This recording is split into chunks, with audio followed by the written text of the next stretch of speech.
जर तुम्ही प्युअर कुक्कुटपालन करत असताना तर या सगळ्या गोष्टी तुमच्या फार्मवर असायलाच पाहिजेत. तर याची प्रत्येकाशी ओळख मी तुमच्यासोबत करून देणार आहे. हे कसं द्यायचं, किती प्रमाण द्यायचं आणि कोणत्या पक्ष्यांना द्यायचं हे सविस्तर आपण बोलूया. तर चला सुरुवात करूया. तर ओळख करून घेऊया सुरुवातीला. माझं नाव साक्षी आणि आपण आधुनिक प्युअर गावरान कुक्कुटपालन करतो. माझा आमच्या फार्मचा ऍड्रेस वगैरे मी डिस्क्रिप्शन मध्ये ऍड केलेला आहे.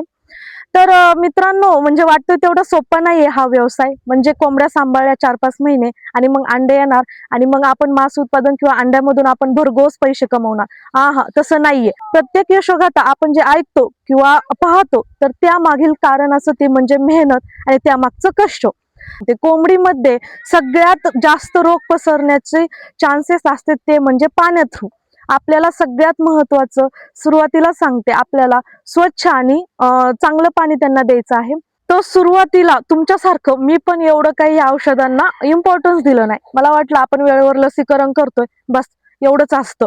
पण नंतर लक्षात आलं, हळूहळू जसे दिवस जाईल अनुभव येईल तसं लक्षात आलं की कोंबड्यांना लसीकरणा व्यतिरिक्त पण विटॅमिन म्हणा, कॅल्शियम, जे आपल्या कोंबड्यांच्या पोटात रोगजंतू होतात, त्यामुळे मी माझं असं एक रुटीन बनवलं.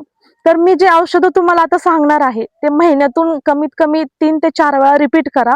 तर त्याचं मी तुम्हाला सांगतेच कसं द्यायचं, किती प्रमाण द्यायचं, किंवा त्या प्रत्येक बॉटलवर लिहिलेलं असतं की प्रमाण किती द्यायचं आपल्या औषधाला. तर सगळ्यात सुरुवातीला हे केमिनचं वॉटर सॅनिटायझर वापरते मी. सगळ्यात जास्त आजार होते ना ते कोंबड्यांना पाण्या थ्रू होते, त्याच्यामुळे हे केमिनचं वॉटर सॅनिटायझर आहे. हे प्रति म्हणजे आपापल्या पक्षाच्या संख्येनुसार तुम्ही देऊ शकता. याच्यावर पण प्रमाण लिहिलेलं आहे. हे 5 किलोचा एक ड्रम आहे. तर याच्यावर प्रमाण आहे 2 ml द्यायचं, म्हणजे एका ड्रिंकर मध्ये लहान पिल्लांना 1 ml आणि मोठ्या पक्ष्यांना एका ड्रिंकर मध्ये 2 ml टाकायचं. दररोज आपण मल्टीव्हिटॅमिन काहीही देऊ, फक्त लसीकरणा दिवशी हे वॉटर सॅनिटायझर टाकायचं नाही. नाहीतर डेली कोणतं पण आपण मेडिसिन त्यात दिलं तरी हे कंपल्सरी आपल्याला आपल्या ह्या ड्रिंकर मध्ये 2 ml टाकायचं आहे आणि लहान पक्ष्यांना 1 ml. तर हे दुसरं आहे रोगजंतक. तर आता आपली कोंबडी, आपलं काय होतं, बाहेर कोंबडी येते सकाळ सकाळ सोडल्यानंतर, आली कोंबडी की पहिलं किडा मुंगी असं काही शोधती, किंवा आपण खाद्य वगैरे टाकलेलं असेल तर ती खाती. म्हणजे मातीशी तिचा संपर्क येतो. त्याच्यामुळे आपल्या कोंबडीच्या पोटात ना असे रोगजंतू वगैरे तयार होतात. तर त्यामुळे ते होऊ नये किंवा त्याचं इन्फेक्शन आपल्या कोंबडीला होऊ नये त्यासाठी हे रोगजंतू वापरायचं. तर ह्याच्यावर पण असं प्रमाण लिहिलेलं आहे. आपण ग्रोवर साठी 5 ml आणि आपले जे लहान पिल्लं आहेत त्याच्यासाठी 2 ml आपण वापरू शकतो. तर आता दुसरं म्हणजे सगळ्यात महत्वाचं, कुक्कुटपालनात मल्टीव्हिटॅमिन म्हणजे वाय मिनरल कुणाला माहित नाही असं नाहीये. ह्याचं खरंच खूप महत्व आहे. आता जे आपले पक्षी असतात तर ते पक्ष्यांमध्ये एकमेकाचे पंख काढणं किंवा पंख मनानेच गळणं अशा काही गोष्टी होत राहतात. म्हणजे ह्याला आहे विटॅमिनची कमतरता. तर हे होऊ नये यासाठी महिन्यातून आपल्याला 4 ते 5 वेळा रिपीट झालं पाहिजे.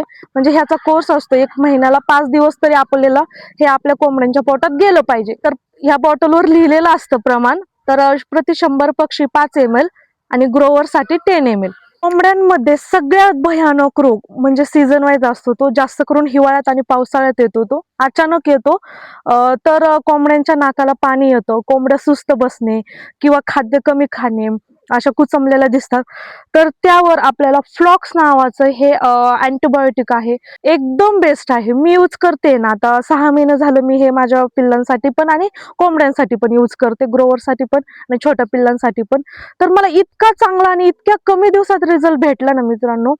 तर इनफ्लॉक्सिन ऑरल सोल्युशन फ्लॉक्स म्हणून आहे हे, खरंच खूप छान आहे. मी तर सजेस्ट करेन तुम्ही पण हेच वापरा CRD वगैरे झाल्यावर.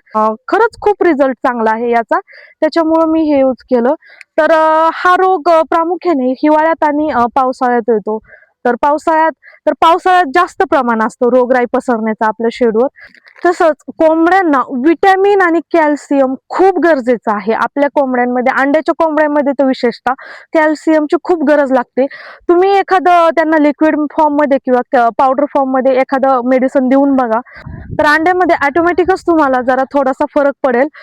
तर कॅल्शियम कोंबड्यांना खरंच खूप गरजेचं आहे. त्याच्यामुळे मी ह्यांना ऑक्सिडायझिंग सायकल ही ही पावडर यूज करते. याने कोंबड्यांना चांगल्या प्रकारे कॅल्शियम भेटतं आणि कोंबडी चांगली फ्रेश राहते. त्या पावडरमुळे कोंबड्यांना चांगला रिझल्ट आला आहे. मी हे 1 महिन्यातून 4 ते 5 वेळा रिपीट करते. अंड्याच्या कोंबड्यांमध्ये जास्त रिपीट करते ॲज कम्पेअर आपले जे बाकीचे ग्रोअर्स वगैरे आहेत, लहान पक्षी आहेत त्यापेक्षा. कारण अंड्याच्याच कोंबड्यांना जास्त गरज असते कॅल्शियमची. तर काहींचं म्हणणं आहे की कोंबड्या जास्त खाद्य खात नाहीत, त्यांची पाहिजे अशी स्ट्रॉंग हेल्थ होत नाहीये. किती पण 5-6 महिने झाला, आपला गावरान कोंबड्यांचा पिरियड असतो 6 महिने. तर 6 महिन्याची कोंबडी झाली आहे पण पाहिजे अशी हेल्थ बनत नाहीये कोंबडीची. तर त्यावर सगळ्यात भारी ब्रोटॉन नावाचं मी हे लिव्हर टॉनिक ब्रोटॉन नावाचं मी हे मेडिसिन यूज करते. 500 ml चं आहे. 295 ह्याची प्राइस आहे. खरंच खूप बेस्ट आहे. कारण मी बरेच दिवस झालं यूज करते, तर माझा स्वतःचा अनुभव आहे. तर याच्यावर पण लिहिलेलं आहे 10 ml आपले जे ग्रोअर्स आहेत त्यांना, आणि छोट्या पक्ष्यांना 5 ml देते. तर खरंच हे चांगलं आहे. तुम्ही पण एकदा यूज करून बघा, किंवा या व्यतिरिक्त दुसऱ्या कोणत्या कंपनीचं वापरलं तरी चालेल, पण कोणतं पण एखादं यूज करा. म्हणजे कोंबडी चांगली स्ट्रॉंग होईल आणि कोंबडीची चांगली हेल्थ पण होईल तुमच्या. तर आता कोंबड्यांचं झालं. आता लहान पक्ष्यांचं. तर लहान पक्षी आपला 4 म्हणजे आपण सगळं प्रॉपर लसीकरण वगैरे मी तुम्हाला सांगितलंच आहे कोणत्या दिवशी द्यायचं. माझ्या ब्रुडिंगच्या सिरीज मी पहिल्याच अपलोड केलेल्या आहेत. तर आता दुसरं आहे लेक्झन पावडर. तर ही पावडर आपल्या छोट्या पिल्लांसाठी खरंच खूप फायदेशीर आहे. या पावडरमुळे आपले पिल्ला चांगले फ्रेश राहतात, वीक होत नाहीत. तर कुक्कुट पालनात हा फॉर्म्युलाच आहे मित्रांनो. आजारी पक्षी दिसला किंवा वीक वगैरे दिसला तर लगेच त्याला सेपरेट करणं, मर वगैरे झाली असेल तर लगेच त्याला बाहेर टाकून देणं. याचं कारण म्हणजे खूप लवकर स्प्रेड होतात रोग. एकाला झाल्यामुळे लगेच दुसऱ्याला होते, अशी साथच सुरू होती आणि मग खूप नुकसान होतं आणि नंतर कव्हर करणं अवघड होतं. त्याच्यामुळे सुरुवातीला 1-2 जरी वीक झाले किंवा आजारी पडले तर लगेच सेपरेट काढून ठेवा तुम्ही.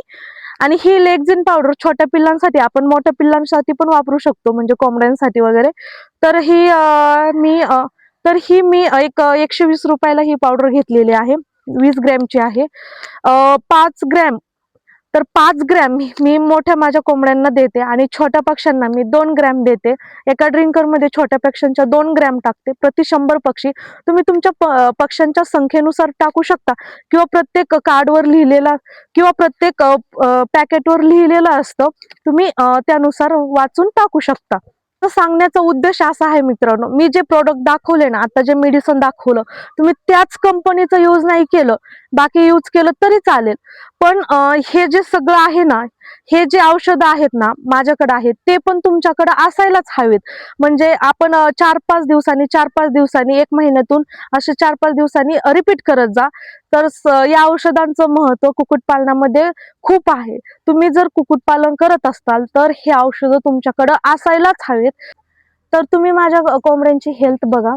मी सगळं प्रॉपर वॅक्सिनेशन किंवा जे प्रॉपर मेडिसिन असतं, सगळं मी व्यवस्थित मेंटेन करते.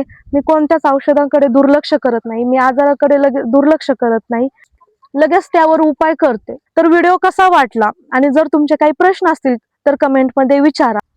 आणि कुक्कुटपालनाच्या आणि फार्मिंग विषयी संपूर्ण माहितीसाठी आपल्या चॅनलला आता सबस्क्राईब करून ठेवा. भेटूया उद्याच्या नवीन व्हिडिओमध्ये. तोपर्यंत धन्यवाद.